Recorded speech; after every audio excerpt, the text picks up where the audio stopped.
kwamba ni mcha Mungu, ni mtu ambaye kwamba hakika Al-Habib Abdullah bin Al-Haddad ni ayatu min ayatillah. Sasa tuangalie hii statement ya kwanza tu, asema nini? Asema Mwenyezi Mungu ameeleza mara nyingi sana juu ya khairati adhima, juu ya taqwa wa saadati jasima. Saadat jamu ya saada, saada kwa nini furaha, nasikia jasima, nasikia adhima wa kabira shan. Famina dhalika, miongoni mwa aliyozungumza Mwenyezi Mungu, akupa mfano tu, ni mengi sana amekwambia juu ya taqwa. Min khairatin adhima, Mwenyezi Mungu ni mkubwa. Je, akizungumza kitu viko kwa adhima wa yani, wa saadatun jasima, na furaha zilikuwa nyingi. Hiyo zilikuwa vipi? Sasa yeye akatoa mfano mmoja tu. Sasikia, famin dhalika, katika yote miongoni mwa aliyozungumza Mwenyezi Mungu, almaiyatu ilahiyya alhifdhiyatu lutfiyya. Sasa hapa ni lazima tuipe haki yake. Akusudia nini kusema kuwa almaiyatu ilahiyya walhifdhiyatu lutfiyya? Miongoni taqwa, miongoni mwa thamara ya taqwa, matunda ya taqwa ni hiyo almaiyatu ilahiyya. Sasa kuifasiri hiyo maiyatu ilahiyya, hapo ndio fupi hapo. Maiyatu ilahiyya, maiya ni tafasiri vipi? Naangalia mimi hata mshasikia divine companionship and gracious protective care.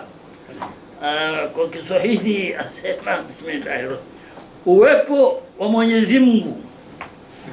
Mwenyezi Mungu ipo, uwepo wa Mwenyezi Mungu pamoja na ulinzi wa upole wa kificho chake. Yani mpaka usherehe lugha haifasiri al-ilahiyatu al-ilahiyya maiyatu ilahiyya na nini al-hifdhiyatu lutfiyya. Sasa tushike moja kwanza, al-maiyatu ilahiyya. Maiyatu ilahiyya ni kuwa Mwenyezi Mungu ma ibadihi biilmihi. Mwenyezi Mungu yuko pamoja na mja wake, yuko pamoja na sisi kwa kadiri ilmu yake yeye Mwenyezi Mungu, si ilmu yetu sisi. Wa ihatatihi, na yeye alipotanganya waja wake. Wa tadbirihi, na kupanga kwake. Wa nasrihi, na kwa nusura waja wake. La bidhatihi, si kwa dhati yake. Makadha la Allah, makadha la Mwenyezi Mungu hana dhati, tusingie kwenye tauhid. La, wali yake Mwenyezi Mungu. Kwa ufupi, maia Mwenyezi Mungu ni kuwa pamoja na Mwenyezi Mungu. Kila Mwenyezi Mungu yuko na wewe kwa kila kitu, kwa kila marhala, kwa kila lahadha. Umeshasikia? Sasa tuko katika mahiyatu ilahiyya, hatujaingia kwenye fadhal. Nasikia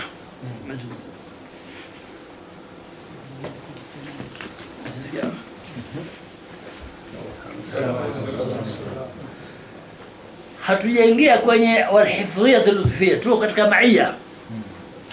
Maiyatu na maiya namna mbili, maiyatu amma, maiyatu khassa. Maiyatu amma tashmal jamii alkhalq, kama وهو معكم أينما كنتم. وهو معكم أينما كنتم.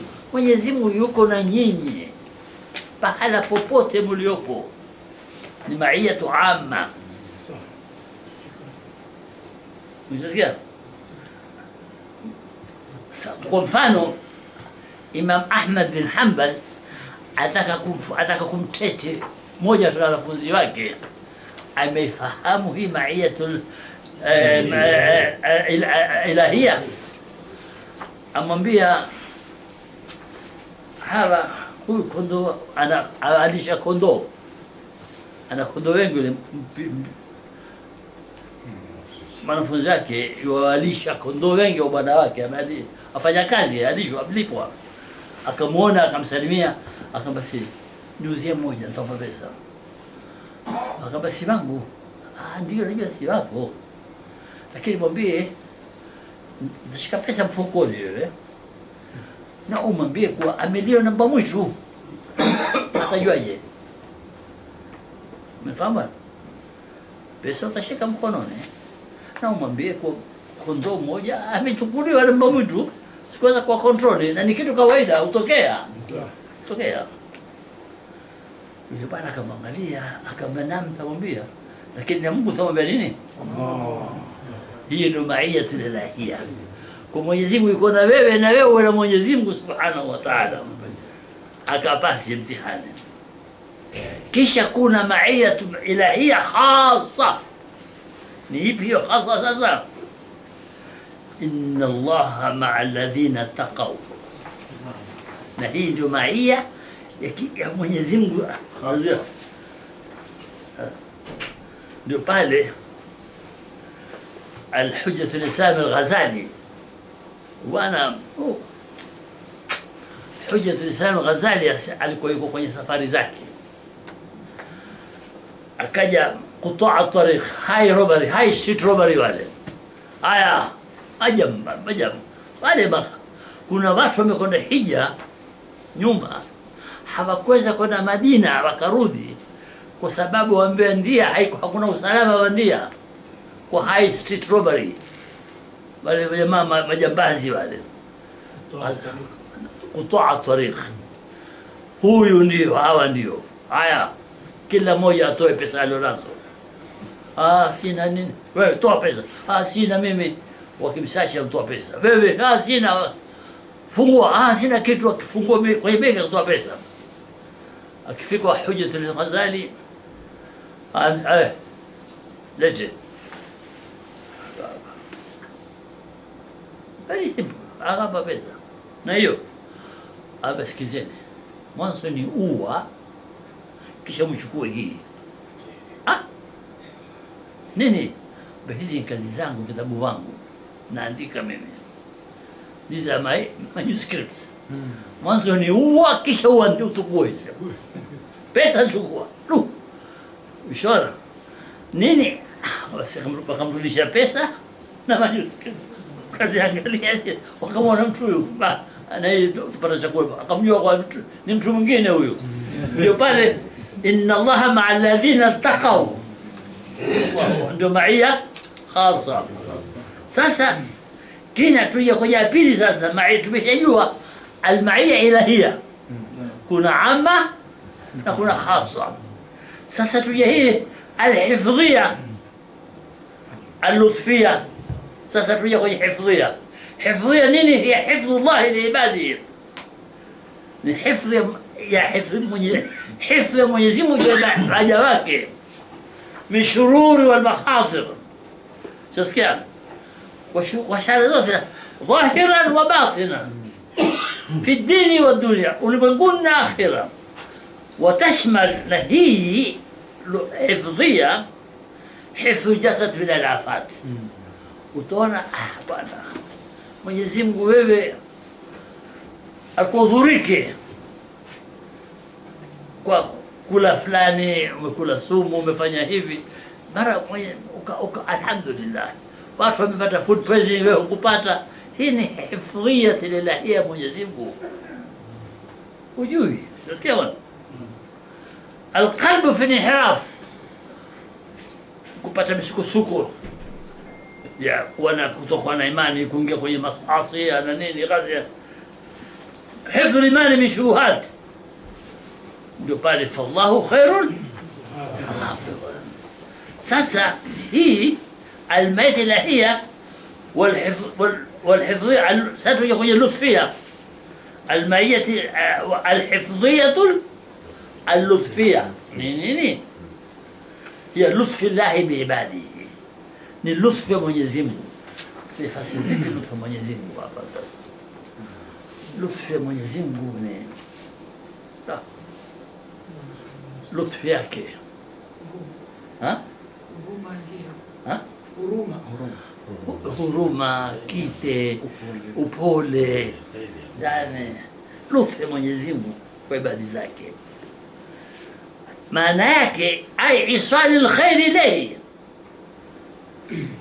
lutfi Mwenyezi Mungu kwa yake ni kukujia wewe khairi, wa daf'a lidharr, na akakuepushia madhara, an tariqin khafiy, kwa njia ya hata huwezi kujua, ghairi mahsus. Wewe umepata khairi, umepusha na shari na utastajabu wewe. Sasikia, kwa mfano tuko katika al-lutfiyya, al-hifdhiyya al-lutfiyya, Nabii Allah Yusuf, na si yeye peke yake, na kila mmoja mpaka sisi. Vipi Nabii Allah Yusuf? Dhahiri al-amri, ameshikwa, ametoka kwenye kisima, shari, mtoto ataka kuuliwa, akatolewa kwenye kisima, wakaja jamaa akamtukua, akaenda akamuuza kama mtumwa. Shari pia. Dhahiri al-amri, maskini ameuzwa, amepokonywa babake na mamake, amekadhaa, ametoka kwenye kisima, akatolewa, akauzwa, akakaa kwenye nyumba, akatiwa jela, akafungwa. Sawa. Lakini kwa mipango dhahiri yake ni shari. Kumbe lutfia alilahia ni kwa wewe utakuwa ni mfalme, wewe ndio utawaungisha jamaa zako wote, wewe utaleta kheri zote za kwenye nchi. Utaona dhahiri al-amr, ma ametoka kisimani, ameuzwa mtumwa, ametiwa jela, kumbe atakuja kuwa mfalme, awe kiongozi, awasuluhishe watu, jamaa zake waunge pamoja. Hii ndio kitu gani chaitwa nini? Al-lutfiyya, al-hifdhiyya al-lutfiyya ya Mwenyezi Mungu. Kwa mfano sasa utaona dhahiri amri ni ibtila, ni kupigwa mtihani. Maskini ametoka kisimani bwana, antiwa jela bwana. Vipi? Maskini jamaa kuyamshika bwana, kuyamshikisha anatoka hapa na wenzake, kumbe hajui wale wenzake wana bangi kwenye gari. Akifika mpakani wakashikwa, hajui kama yeye, akatiwa ndani. Kwa hiyo tunaona ni balaa imempitia yule mtoto, ibtila, muone wenye kuumiza. Lakinahu fi alhaqiqa tadbir khafi li khair adhim, pengine kuna khairi nyingi kubwa yaja nyuma, kama Yusuf ajuaini Mwenyezi Mungu Subhanahu wa Ta'ala. Naam. Sasa الحبيب عبد الله بن الحداد الربيع، اللطفية هي لطف بعباده، تتجلى في تيسير الأمور. Mwenyezi Mungu huja akakutengezea mambo duna yashuru al-abd bikayfiyati dhalika. Vipi? Kama Nabii Allah Yusuf, unasikia ukaondoshwa balaa kwa kisa waqiia cha kwanza, na sote visa waqiia. Mmoja katika mtu mcha Mungu katika mujtamaa yetu East Africa ametoka, jina lake aitwa Al-Habib Said Ali Badawi, ametoka yuenda Dayana Matuga Mutariq, kuna Diani, kuna ijtimaa kule wanazuoni seminar. Ni mtu maskini, very simple, hana ile mabobish, amevaa kilemba chake na nini yake na fimbo yake. Akapanda matatu, angoja matatu, akapanda matatu. Matatu ni magari Kimombasa, matatu sitaji daladala, sio daladala. Akapanda ile pale Likoni, hajafika mbele jamaa waka kuna shajaa ile gari, wakasimama watu watatu, watakakwenda kule mpaka kule ndako mwisho station. Wale bwana wana pasinja watatu hawa, lakini nafasi ya wawili atawakosa vipi watatu? Akimwangalia mwana mzee Mwarabu kilemba mtu mzima, mzee, hebu teremka wewe. Kuna gari nyuma itakuja kuchukua. Yule bwana Alhabib Said Ali Badawi akatoka mwenyewe, kainuka. Akamrudishia pesa zake. Basa na yangu akampa kutamrusha. Na hiyo pesa kwa kumrusha, amtoa. Mzee akakumbuka maskini akatoka. Akamwambia jamaa kaingia ingine bwana. Mzee atajiangalia mwenyewe. Pakenda bwana. Haijapita muda na kisha wakia ikaja matatu nyingine akaingia. Wakifika mbele kabisa, wale matatu imependuka. Utaona sasa hii dhahir al-amri, utaona Mwenyezi Mungu ashapanga, ashampangia huyu mjake kumhifadhi. Ndio safu balaa kabla wukuhi. Na hutokea sana. Alhamdulillah. Washukuru Mwenyezi Mungu.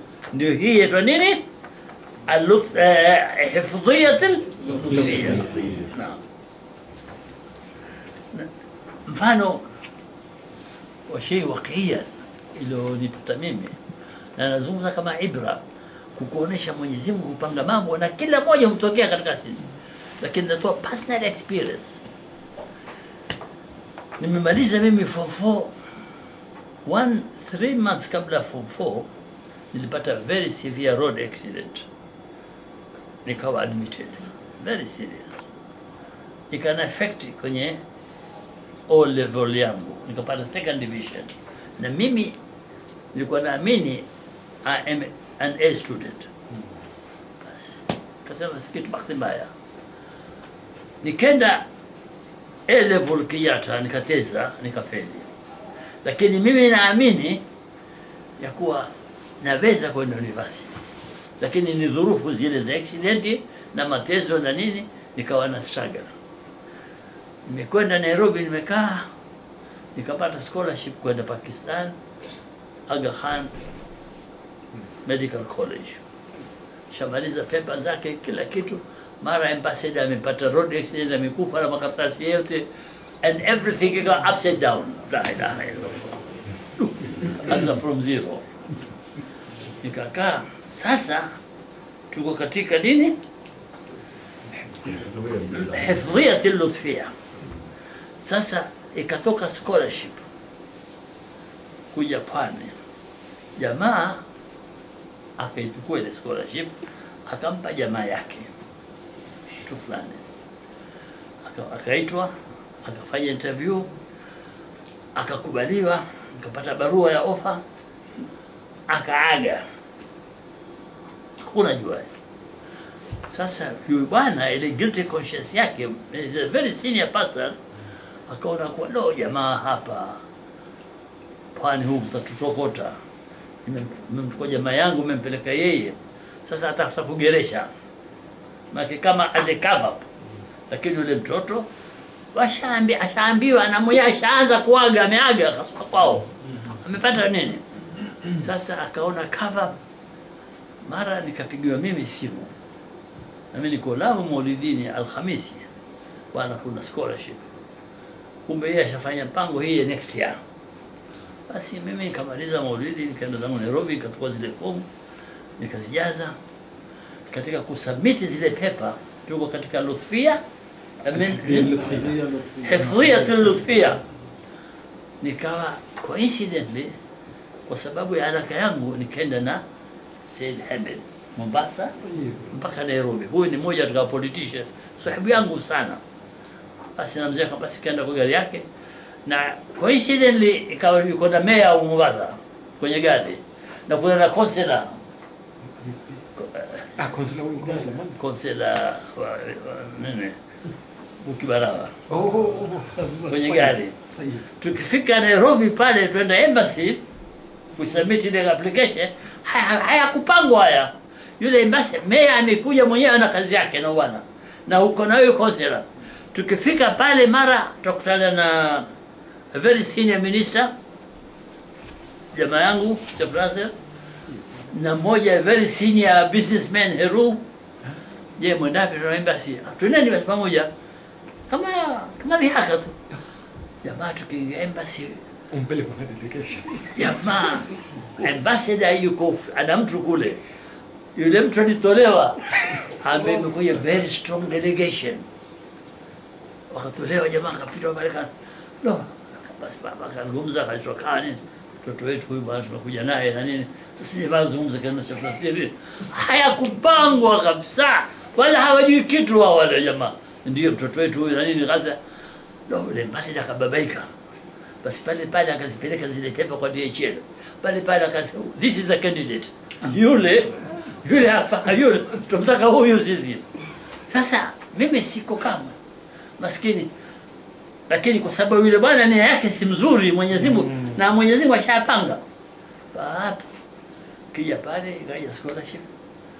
Mimi uliwani sajama kumpata vipi? Sio nipige simu na mimi.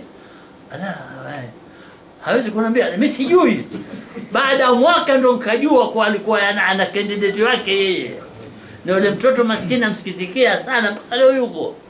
Wala hamna thing against him, lakini si mambo yangu. Sasa ni Mwenyezi Mungu ameyapanga haya. Na hii humtokea sio mimi tu. La. Unaingia kwenye shirki ukisema hii ni lutfa ya Mwenyezi Mungu, alhamdulillah. Na haya ni mengi sana. Ndio hapa ndo maana ya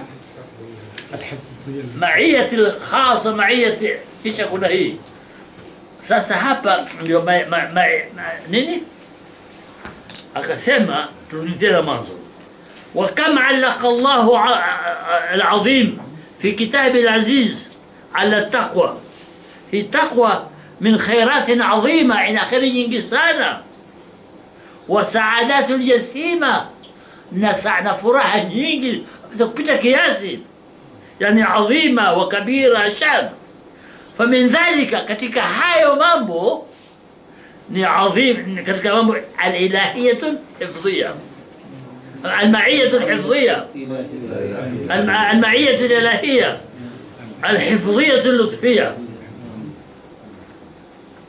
أكيليزا كيشا كنجية قال الله تعالى واتقوا الله واعلموا أن الله مع المتقين. Sasa angalia alhabibu huyu bwana namna alivyoingia, ndio kasema hichi kitabu ni nyama tupu. Sasa maiyatu khassa hapa, wa'lamu wattaqullaha, mcheni Mwenyezi Mungu, wa'lamu na mwende mngizingatie, anna Allah ma'al muttaqin, Mwenyezi Mungu yuko pasa zote na mtu ambaye kwamba amcha Mwenyezi Mungu. Wewe ukimcha Mwenyezi Mungu, ukiweka Mungu mbele, bas uko na Mwenyezi Mungu tu.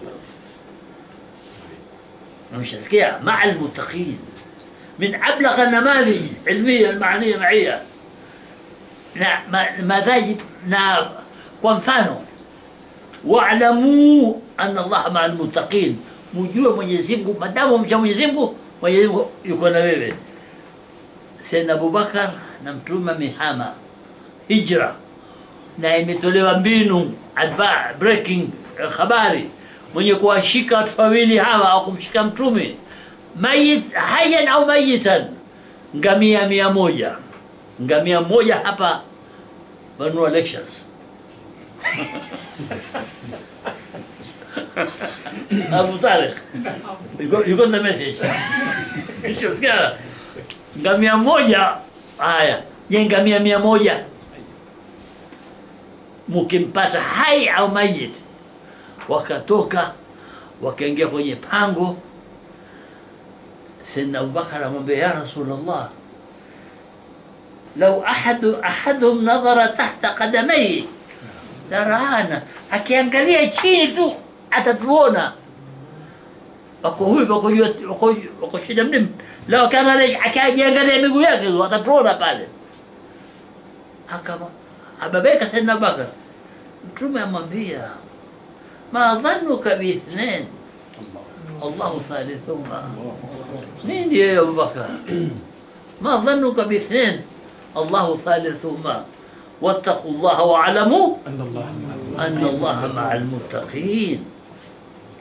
Ndio pale ukiwa na Mwenyezi Mungu saa zote basi kwa kitu. Sayyidi Abdul Qadir Jilani alikuwa yuko katika msafara yuko kutoa tariq bali kama Ghazali bali bishana. Huyu Ghazali akifa, huyu baada ya miezi Ghazali akifa, huyu ni miaka 4 hawakujulikana. Sayyid Abdul Qadir Jilani akifika pale, haya toeni kila kitu, majambazi bana, mabedui basi kukata jingo tu bwana, we kila mmoja kama vile. Akifika pale Sayyid Abdul Qadir akavafungulia hasa pesa akawapa. Nini?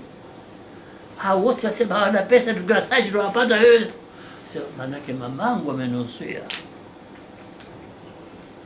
Mamangu amenusia nisiseme urongo. Wale jamaa walimwangalia wakamrudishia pesa zake. Mamangu amenusia niseme urongo. Wattaqullaha wa'lamu anna Allaha ma'al muttaqin. Mamangu amenusia niseme urongo, wakamrudishia. Ilikuja kwenye program ya NBC, yasikitisha sana program hiyo. Ilikuwa yaonesha exchange program ya Waarabu, ya jamaa kwenda, watoto wa Kisaudi, experience yao kwenda kukaa majumba ya wazungu kujifundisha Kizungu. Sasa bana aulizwa, umepata faida gani wewe? Mudhia muuliza yule Msaudi baada ya kurudi, kwa amekwenda kule kukaa na family ya Kizungu, kujua Kizungu, kupata Kizungu. Aeleza. Na saa nyingine mtu atazungumza mambo hajui kwa jitukana. Yule bwana na yule bwana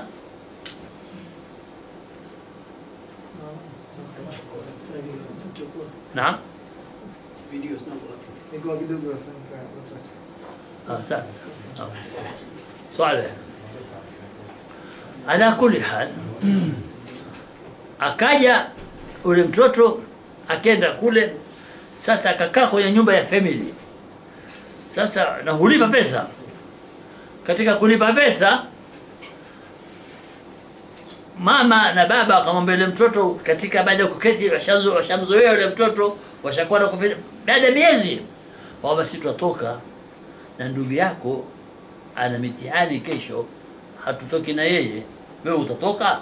Alala, mimi pia na study zangu na kazi zangu stoke, niko juu, memba juu chumba, basi na ndugu yako yuko chini, basi chunga shikio lako inshallah. Basi jamaa angalia television huku na mtoto yasoma.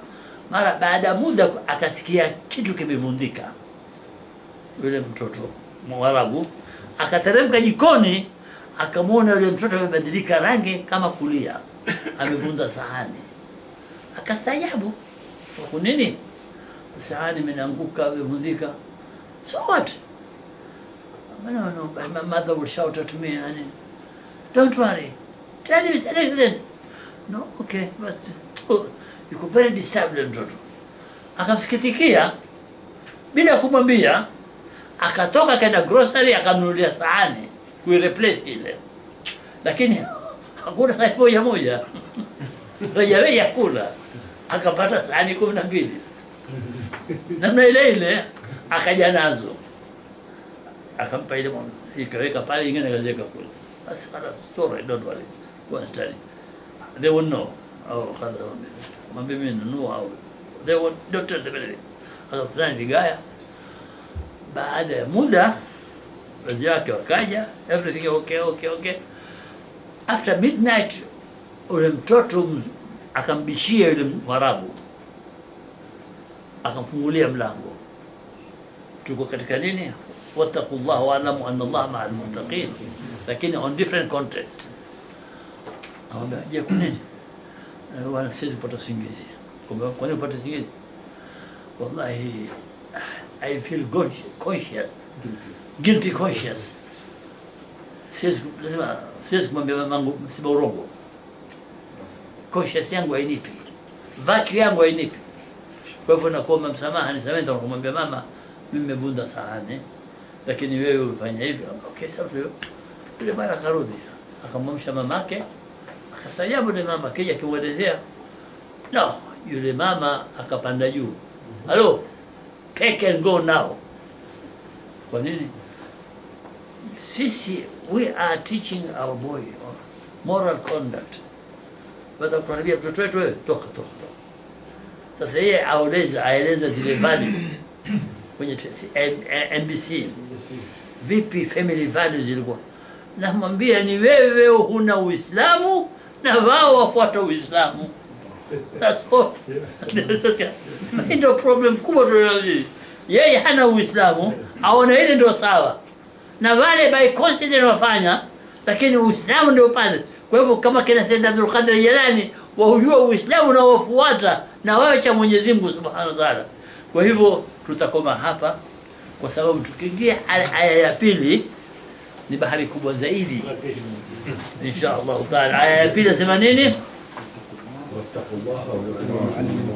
Wa yuallimukumullah. Sasa hapa ndio ilmu ladun. Hapa ni bahari kubwa zaidi. Tutakoma hapa insha Allah. Wiki ya pili tutaendelea na Al-Habib Abdul Haddad. Mwenyezi Mungu atufundishe, Mwenyezi Mungu atupe baraka zake na nafa zake insha Allah. Al-Fatiha. صراط الذين أنعمت عليهم غير المغضوب عليهم ولا الضالين آمين. Sasa تصوم حديث رياض الصالحين حديث 776 page 650. عمر لا لا ما كتاب شيخ 706 lakini huja kitabu chako anajua sasa unasikujui mimi unasikujui najua lakini ukija kwenye begi huja nacho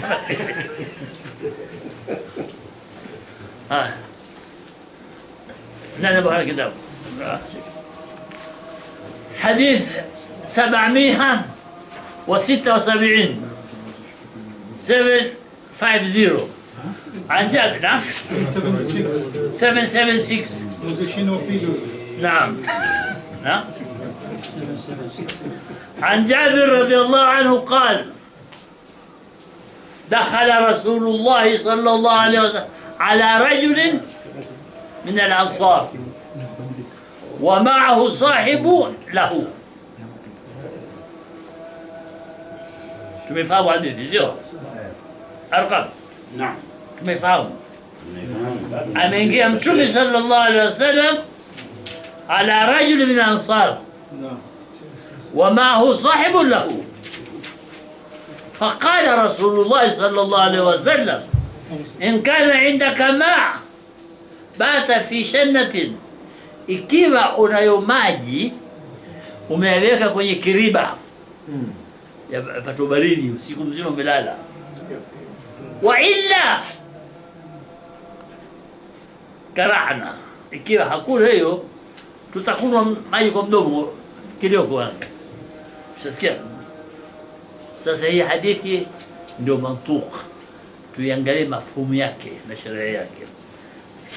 Very simple hadithi. Mtume amekwenda na rafiki yake kumtembelea rafiki yake. Wakifika pale bwana, ukiwa unayo maji yalolala baridi tupe kwenye kiriba chake.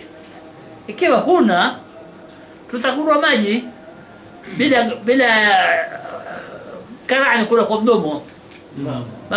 Don't be ashamed kwa hakuna glasi ya kuna kiko maji bana jamani, jua kali, masahaba jua kali. Mtu atakaa wiki mzima hajui chakula. Nasikia watu tabani. Sasa dakhala yani ata zaira. Dakhala rajulan, kwa maana ata amemwendea rafiki yake zaira kumzuru. Rajul min ansari, katika watu ansari wale al-Khazraji wal Ausi, watu wa Madina. Kwa hivyo Mtume amekwenda kumzuru rafiki yake pamoja na nani? Na sahibu yake. Yasemekana alikuwa ni Sayyidina Abubakar au ni mwingineo. Hakujalia si muhimu kumjua rafiki yake wapi mwingine, lakini mufasirina akamwambia anaweza kuwa ni Sayyidina Abubakar au mwingineo, lakini muhimu Mtume alikuwa na watu wawili, yeye na mwenzake, wamekuja nyumbani kwako. Umefahamu shekhe? Haya. إن كان عندك هي شرط لتيسير اللازم. ikiwa unayo ai ma ubata maji yamekaa usiku lela fasara abrad, basi tupe fi shinatin, kwenye kiriba. Tuita kiriba si Islamu, nipo ile kiriba sio? Naam, karana wa illa karana yani sharibna mubasharan. Ikiwa basi utupe maji, utakuwa vile moja kwa moja vile, ni kama vile mtu papo kwenye maji vile, hakuna glasi, hakuna hivi. Bilfam yani bilfam min ghairi ina'in wala yad, ndio karana. Sharibna mubashara bilfam min ghairi ina'in wala yad. Sasa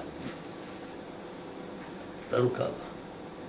Naam, mihwar ya kwanza, hadithi yatufahamisha namna gani mtume alivyokuwa mpesi.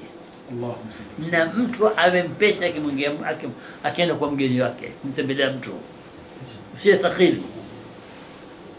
Unaletewa chai kavu, hakuna maziwa, hakuna asali. Nakumbuka baada ya mapinduzi kuna bwana mmoja aliondoka Unguja, maskini kitambo. Unasikia bwana? Aliondoka kitambo Unguja. Kisha wakia akaenda Europe kusoma, kisha akateremka Dubai. Hakuweza kwenda Dubai, hawezi kuweza kurudi Unguja kwa sababu mapinduzi. Akapata kazi pale. Sasa bibi yake mamake amwambia, mwanangu niletea jukuni waone kabla sijafa. Basi na pale alikuwa ndio imeshika scientific communism, siasa za ujamaa, siasa za ujamaa ule. Hakuna sukari jamaa, hakuna daa kweli bwana, au sio Sheikh Muhammad? Hali ngumu kweli Tanzania na Zanzibar. Sasa ile watoto ni bibi yake akawafungia safari yule bwana, akamwambia bibi hawaja watoto. Basi watoto kapokewa pale bibi yao, na yeye ashajipanga mwezi mzima, yuko hajaji, ashajipanga kiuchumi kwa sababu maisha magumu. Basi siku ya kwanza akiamka, akaenda poti kupokea, akiweka asubuhi, akiamka akawatengezea mahamri na chai kavu. Ndio uwezo wake maskini, na sukari hii ashatoa katilia. Jamaa kaja, mama, bibi, we want omelette and cornflakes.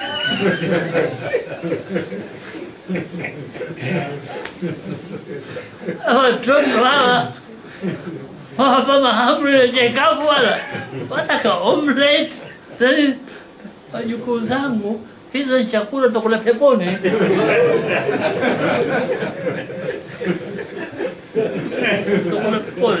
Sasa utaona Mtume alikuwa ni mtu mpesa, ajua zile hali. Shida yake ndio bwana, maji hakuna vikombe bwana, hakuna, tutakula kwa mdomo. Na sasa hiyo aondosha haraji Mtume sallallahu. Ya pili, tawadha ya Mtume Muhammad sallallahu alaihi wasallam. Hakwenda pale alisanu kamil Muhammad Rasulullah, lakini mtu very simple, wala hakumbabaisha yule ndio kwenda tena kutafuta mikopo ufanya unani kidogo hapa lete maji, ikiwa hakuna kikombe tutakula kwa mdomo. Simple tawadhu ya Mtume sallallahu alaihi wasallam. Na kadhalika maraisha mashairi dhaif, usimhari, hakuna usimtie kwenye haraji. Ya tatu, kuonesha na hapo umesema takrimu ya yule mtu anakwenda kama mgeni, lakini kuna mwenyeji wakati mwingine wengi sana wakipokea wageni wanakuwa na hawachungi zile time nyingine. Sasa hapo ndio yani pia tufundisha ya kuwa ni makosa kujitia kwenye taklifu. Wewe Mtume amekuja kilioko pale, sasa bwana usibabaike, akiwa nakwambia hata hivyo shay waqiyan amefika 19 nafikiri ni 54 au ngapi, Riadha ingetobia hapa, amefika Meja Sayyid Lamu. Utasikia nafikiri kabla hapo before 54 54 kabla hapo mara mbili kuja Sayyid, imefika meli pale, basi ikatua. Sasa pale wakatoka watu katika waliokuwako ni Bwana Makhzum na baadhi ya wanazuoni wa Kisuni na Kiibadhi, wakamuomba Sayyid Khalifa kwenda, nataka kwenda, kuna sharifu mkubwa wataka kumtembelea na kupata fatha, naye aitwa Habib Saleh bin Alwi Jamalilin. Basi wakatoka pale official delegation na makhanjar royal family amekuja nini tena kimanga, watu wajua. Wakifika pale msikitini wakakaribishwa na akapewa salamu Habib Saleh kwa wageni wa mfalme watakuja kusalimia mama kisini ni inshallah. Basi naye na basi watakuja adhuhuri tusali msikitini. Basi naye kama atakula chakula hapa, kajibisha, basi mwambie chakula atakuja hapa. Basi wakaingia msikitini pale, wakatawadhishwa, wakatawadha wao na tukamaliza tutatoka nyumbani, wakaswali adhuhuri kumaliza pale, akawachukua nyumbani. Hichi nazungumza kitu documented kwenye document published papers. Ile bwana akakua, akifika pale akawekea biswati la ngozi, ndio lolo nalo akaweka pale, akaja akaleta deli la maji, wakanywa maji, wakanywa nini, ikaja sinia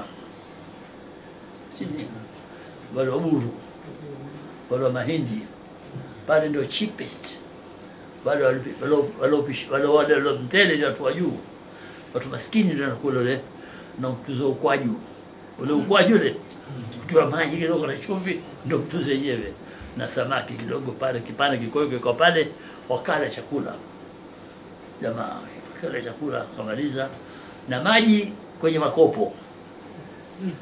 Basi wakanwa kamaliza, watia Fatiha wakamaliza. Basi nakwambia mpaka kwenye 60 Bwana Muhsin amwambia mzee wangu hatujala chakula, na tukamwambia Sayyid Khalifa hata akataka kuleta mpishi pia kujua hatujala chakula kitamu kama siku ile. Na hakubabaika, angeweza ana marafiki zake Mhadharami kukatindwa pale, kondo piko pilau na kachumbari na nini na majua. La, my true self, mimi ndio hivi ndivyo, na ndivyo Mtume atakavyo, na ndio hadithi yetu tunavia. Mtume la lete maji hivi, mambo taklifa hakuna, hii ni artificial. Watu wakimaliza azaa madeni, wakimaliza harusi madeni, hakuna kabisa. La. Istibab al-ma'i ni uzuri kwa maji usiku wakilala kwa baridi, sunna tumepata kwenye hadithi pia. Na hapa ni kaida ya Mtume hii hadithi yenyewe ilikuwa ni kuonesha kwa watu yajuzu kunwa maji kwenye chombo chochote ila cha dhahabu na fedha. That is the concept of the hadith. Na hapo ndio sasa message imekuja. Naam. Kisha kuna bu'd al-hadari. Bu'd al-hadari nipi? Ni kwa utaona Mtume yakisi bisat ile simplicity ya Mtume sallallahu alaihi wasallam. Mtume akaweka sana as an example ya mtu yote kinganya asiye thaqili, kile kilioko pale tutakuletea maji, hakuna orange juice tapatabu watu. Sasa hapa ya tatu, mihwari ya tatu ya tano ni ametoka Mtume na rafiki yake kumzuru Ansari. Hapo tuko katika mihwari ya ziara. Kwa hivyo hii ni ziara ya mtu kumtembelea mtu, na ziara ziko namna tano. kuna ziara khasa wajib, ni wajib ambao kama hatuzijui sisi. Ziara ni wajib, ukitofanya ziara hiyo una dhambi. Ni jamaa yako, madamu una jamaa yako, ni ndugu yako, ni kazani wako, hujamwona kwa mwezi, kwa wiki tatu, lazima wajib. فهل عسيتم إن توليتم أن تفسدوا في الأرض وتقطعوا أرحامكم. Je, ushafika pale unayo lectures yako wakaa kwenye hai nini wasau ndugu zako waliokushini? فهل عسيتم إن توليتم أن تفسدوا وتقطعوا أرحامكم أولئك لعنهم الله. Una laana Mwenyezi Mungu. Sasikia? فأصمهم أولئك لعنهم الله. نعم. لا يدخل الجنة قاطع. haingii peponi mwenye kuwakata jamaa zake mtu. Ndio kitu ambacho kwamba ziara hasa ama kwamba yapigiwa mfano Lamu. Nilikuwa kuna bwana mmoja katika Al-Busaidi, mtu muhtaram na pesa zake na nini, akamwalika Sayyidi Ahmad al-Badawi. Babake huyu Sayyid Ali Badawi tulimweleza alipanda matatu, alipanda nini daladala. Basi babake akaalikwa chakula kwenye mji kongwe Stone House kwa hawa jamaa mtana, yeye na wanafunzi wake na watu. Kuna mnasaba akafika Sayyid Ahmad Badawi pale. Akifika akiangalia wale watu, na ndio mtu alikuwa hodari as a leader, hamuoni ndugu yake, na asikia kwa kuna ugomvi baina ya ndugu yake. Unasikia? Basi akaja pale akimwangalia, akamuuliza fulani kwa wapi? Akaona kidogo jamaa akamnong'oneza, akamwita ya Sharif Said ya Ali, Sayyid Ali Badawi. Na wote hawa ni watu heavyweight katika mujtama. Huyu Sayyid Ali Badawi ndio shekhe lake Sheikh Ahmed Khalil alimsomesha. Kwa hiyo mwenyewe Sheikh Ahmed kuniambia mimi, na Sharif Said ndio huyo. Basi na ni wafunzi wake huyu bwana, na wanafunzi watu wazima, nendeni kamuite fulani aje hapa. Wakatoka wale wakaenda mpaka kule. Tuko katika ziara ya wajibu. Hao wamealikwa walima, wametikia lazima, lakini sasa kuna ugomvi baina ndugu kwa ndugu. Akija pale wakibishia mlango, bwana ya khair inshallah. Abada bwana, tumekuja tumeitwa na mwenye akuita. Tuko nyumbani ndugu wako anasema hadi paka uende. Bwana sikizeni bwana, mimi na yule bila samai wala ardhi bwana, mwanzo kudalika kisha mimi na yeye tuna vita bwana. Sikiza bwana, mwenye ametuambia uende akuita, hatokuna yeye wala sisi hatuondoka hapa. Namna gani shekhe? Nenda kuita wewe.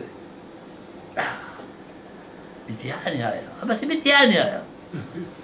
Basi akaenda yule bwana, lakini ni watu wajua wana ustaarabu, ni watu wamepata malezi. Akaingia ndani, akavaa nguo zake, akaja pale, akiingia pale mwenye akasimama na watoto akasimama, kaja kumweka pale katika Fatiha, kala chakula kamaliza. Wakimaliza tu kumaliza, basi kahawa nani kutoka, akamwita katetea Fatiha.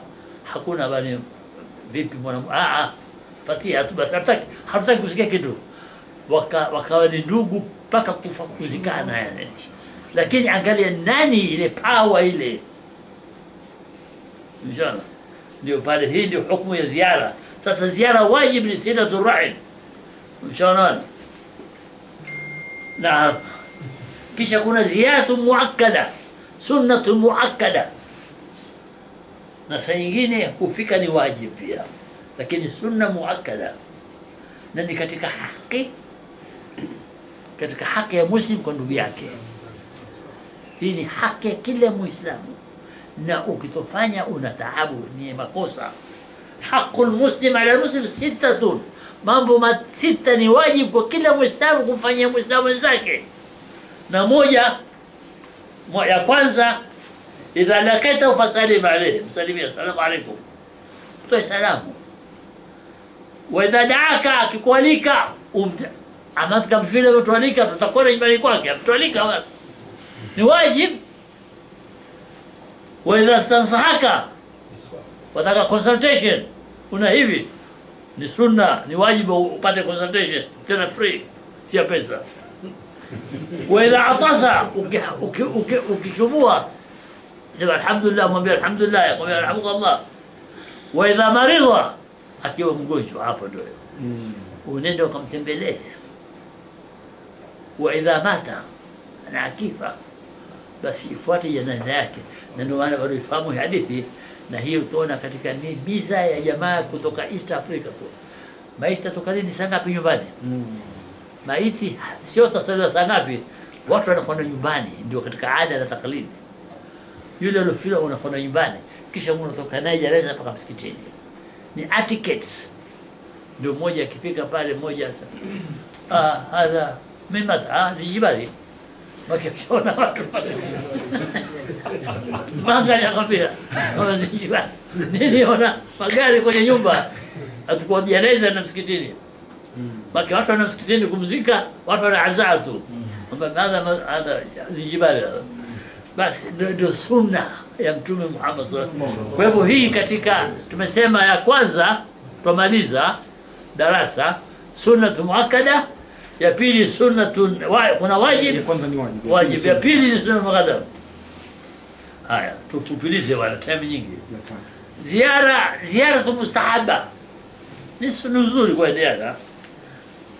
Rafiki leo namtamani rafiki yangu ziara siku nyingi, kama huyu mtu ametoka amekwenda kwa rafiki yake, ni mustahaba hizi ziara kawaida.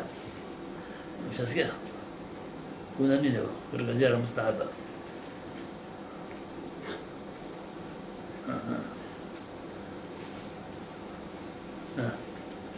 Ushasikia? Kisha kuna ziara salihina. Hii ni kitu ambacho kwamba hakika kimepotea sasa, watu kwenda kuwazuru watu wema, ni kitu ambacho kama kimepotea kabisa. Lakini kwa baadhi ya watu hakijapotea kabisa. Mpaka leo ukienda imani kwa Sheikh Ahmed baada ya asri for 1 hour utaona magari mengi sana, watu hakwenda hawana kitu, kwenda kumsalimia pale. Watu kama wale kuona ni nuru, watu ziara tusalihina. Leo watu kama Michael Jackson na huyo celebrities utaona millions watu kwenda, lakini hawa watu ukiwaona nuru, sura za nuru, ukiwaona wakudisha kwa Mungu maneno yao na nini, ziara tusalihina. Na ndio maana Mtume masahaba kila baada muda wakenda kutembeleana, na ndio pale Imam Shafi akamtembelea rafiki yake, mwanafunzi wake, na akamwambia nakutembelea wewe ndio namaliza darasa, kwa sababu wewe ni mtu mwema, hii ziara twema, uhibbu salihina wa lastu minhum laali ananala bihim shafaa, mimi nakupenda wewe, napenda salihina, wa lastu minhum, mimi si katika hao. Imam Shafi asema uhibbu salihina wa lastu minhum laali ananala bihim shafaa wa abghadhu man, na nachukia yule ambaye kwa kufanya maasiya wa ikuna sawa fi bidhaa, japokuwa tufanya maasiya pamoja, lakini namchukia yule, nakupenda wewe. Ahmed akamwambia tuhibbu salihina wa anta minhum, wewe wapenda watu wema kwa sababu wewe ni mwema. Rafiqul qaumin yalhaq bil jamaa, mtu pamoja na wale wapendao bwana. Watakrahu man bid'atul maasi, wa watukia fanya maasi, Mwenyezi Mungu akuhifadhi na hao. Hamaka Allah min dhikri Allah. Utaona hii Imam Shafi na walomfahamu Imam Shafi uzuriana watu salihina. Mwenyezi Mungu ajalie min alladhina yastami'una alqawla wa yattabi'una ahsana, inshallah. Kwa hivyo hii hadithi tumemaliza. Kuna kitu kimoja na ziara ya Mtume, kisha kuna hadithi hapo kama ni khilasatu kalam Mtume alikwenda kwa ndugu yake Ansari, sahibu yake, akataka maji. Mambo very simple maisha okay. Khilasat mukhtasar ni kuwa Mtume ameweka mabda ya kuwa mtu mpesi, usiwe fakiri, usitembelee watu baya. Sasa hapa huyu mtu mpaka ule mwenyewe ashafuza ukasirika.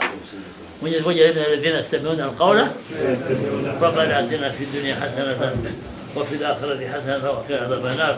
Wa sallallahu ala sayyidina Muhammad an-nabiy al-ummi wa ala sallam al-Fatiha. Bismillah الرحمن الرحيم مالك يوم الدين إياك نعبد وإياك نستعين صراط المستقيم صراط الذين أنعمت عليهم غير المغضوب عليهم. ربنا انفعنا بما علمتنا، رب علمنا الذي ينفعنا، رب فقنا وفقه لنا وقرابات لنا في ديننا مع أهل القدر والذكر. ربنا وفقنا ووفقهم لما تقتضي قولا وفعلا كرما، وارزق لكل حلالا دائما، واخذنا اتقياء ولما نحو بالخير ونخفى كل شر. ربنا اصلح لنا كل شؤون واقرنا بالرضا منك العيون، واقض عنا ربنا كل الديون قبل ان تاتينا رسل المنون. واغفر واستر انت اكرم من ستر، وصلاة الله تغشى المصطفى من الى الحق دعانا والوفاء بكتاب فيه للناس شفاء، وعلى الآل الكرام الشرفاء، وعلى الصحب المصابيح الغرر. اللهم اهدنا بهداك واجعلنا ممن يسارع في رضاك، ولا تولنا ولي السوى، ولا تجعلنا ممن خالف أمرك وعصى. وحسبنا الله ونعم الوكيل، ولا حول ولا قوة إلا بالله العلي العظيم. وصلى الله على سيدنا محمد وعلى آله وصحبه وسلم. الحمد لله رب العالمين.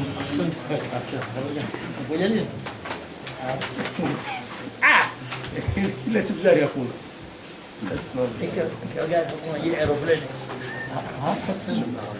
Sasa ikiwa gari hakuna aeroplane, hakuna pia Hapa ndio hapa. ndio upande aeroplane drone hakuna. Ikiwa una gari je drone hakuna pia kuenda Kiswala hapana, Kiswala bwana. Yeye ushapanga bara kuna gari kufikiria gari mambo ya kumbe. Sana. Ulka. Au bwana pana Kiswala tu uruke bwana. Pana Kiswala uruke tu. Sawa, najua ndio. Muhammad. Nufurahi sana bwana. Bwana rafiki yangu wa zamani sana. Yeye na wazee wake wote.